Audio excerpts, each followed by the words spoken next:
And sometimes I don't know why people are so myopic in thinking. Bibia politics. Bibio muye bia na epo na information the man says Ashanti region there was 17 functioning fire tenders. 17 26 by a decommission bebre nti ye adwuma sesi a Toranchem to Ashanti region fire tender fire fidie na ye adwuma no. Yeah. Ashanti region anipa 5.4 million. 43 metropolitan municipal district assemblies and your fire tender ye adwuma nana 17. And say me divide amawa. But you say cars na e di bedum gya no. Yes. Ashanti region your population ye be say 5.4 million. 5.4. Yes, your difference in less than 100,000. Now na say one fire tender and say 70 per 317,647. Hey, Konongo explosion is see over here metima ko fana ba Peter there. Na nanim etina mentia se Saturday na make mentia se into be blame fire service. Na Konongo dynamite explosion is see no. Tend on the ko any free so. Na no kire say dwaso Asante Achem South. Agogo Asante Achem North. Sa enclave nyina fire tender ni ho. Cars ni ho.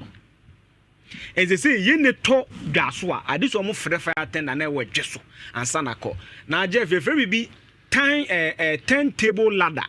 Now I want ladder 10. Oh, muti chain at the fire no. Ashanti region na your back. Or the bema if a 10 table ladder. Ladder 10 na fast for me chain so the fire na your back up. Now I want host no. We video almost twice a crowd or Johnson. Host no go. Yeah. So I don't understand the blame fire service. Nana only said the last time we had fire tender 2016. If you want ana info na chama he kan no de ba ko come on me 2016 9 years ni. Omu major retool no munya na 2011 under Mills. Nana wo papa opa nana nim unma se kan protective gear fire tender ni tour.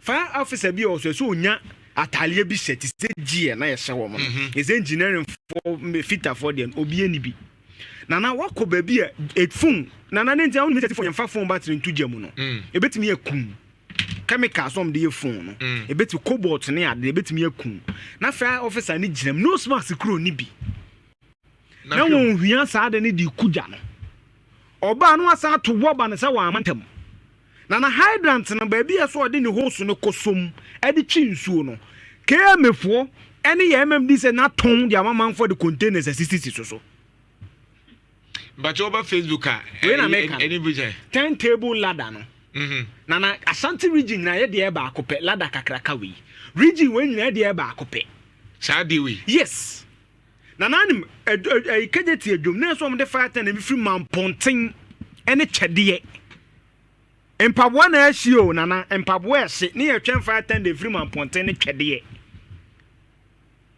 omo tender na ye super ni nsu efa 3,000 gallons enana nim ne kosi ye contractor for tanker ne besi wona sa na ofeligum ba hydrant no adi tua no a eno ase wusu a nana se yenwene yenwene but politics na di ye treatment to be kasa ohu John Mahama asama nya say ye NDC a na o me find way bia ne NDC asama nya MPP o be find way bia ne MPP nana kejeti adwoma achi ye store no ejani duru abusa maame o ya NDC ni ansa na wa hye woni ma na this week me dey brand and breakfast don call o ton phone na me phone no ton maame ni phone ni na hye say enka obi nti wan fa bibia sa asam na ye discard the national issue no obenyo bia ono na gyi nyina John Mahama na gyi nyina ye Kufuado mejo ho a me sesa menti o na boys nene obi oya afeno so already from Facebook blue light ni mpabo na na de mpabo yi ba ko 4 million mpabo we na kodo 5 for crash esen enem na mu yusu 20 million kra na esen so na wa han ne mai ta sa waje wom kakra ne esi mai eno no se nipa na enkano kwasia politics nko ansabe nyema politics kwa na politics region nipa 5.4 million fire tender ye 17 na nanim say sa table like day na me ofori kromo mu ni bi kenu asutwa high rise buildings awo ho me na da continental ho fifth floor Pentagon na building kakraka we ye ni sa 10 table e ba akopɛ enya na imagine se ja todum na ja to kenu asinya me mfa sa ama ye be da akusa eja no ehia wom ni ehia nko an unnecessary politics na ye banana matese yesi traders no eno mu share regional minister ye ni Aid Kasai Hussein Ibrahim so omo se omu nya ombesi market. And I'm sounding this caution to the regional minister. Yehubida. Kantamanto for the 1.5 mm cable. Any say Nhyira is a chiwin si kosi market no. But I'm here the cement come out. Mahama mom 100,000. We won't see that in Ashanti region. Nana, last Saturday me prove man. When you build modern market, the fire susceptibility of the market reduces. Nana na hini if we say see Kotokraba market by the end this year. Na hini ati say Kotokraba ejato. Ejato be the rapidity no enya sa na kejeta last time me see am and den tomaso so am be see from no enya 2 years in it. Now let me give you minim say incoming came boss. Let me give you this data. Unum say kejeta market needs $297 million. Our market in any fire certificate. Any fire? Yes.